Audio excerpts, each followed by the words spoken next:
Welcome to the Slop Farm. Enjoy the video.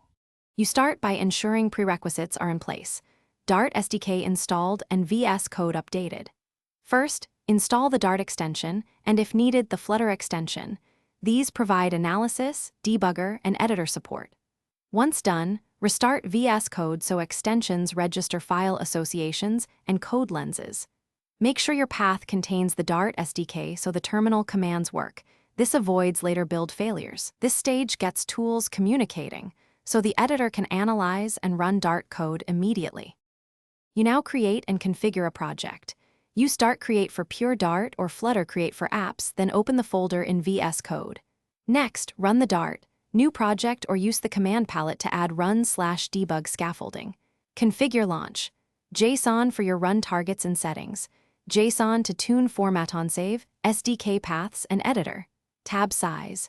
Add analysis options. YAML to enforce lints and rules. Doing so helps catch bugs early and keeps code consistent as the project grows. You finish by running and debugging.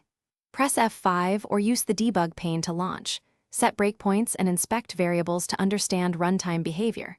For apps, use hot reload to iterate quickly. Open Dart DevTools to profile performance, inspect the widget tree, and view logs.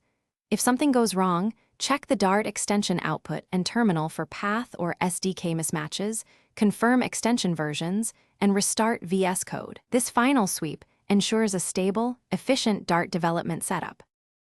Thanks for watching. Consider subscribing if we helped you today.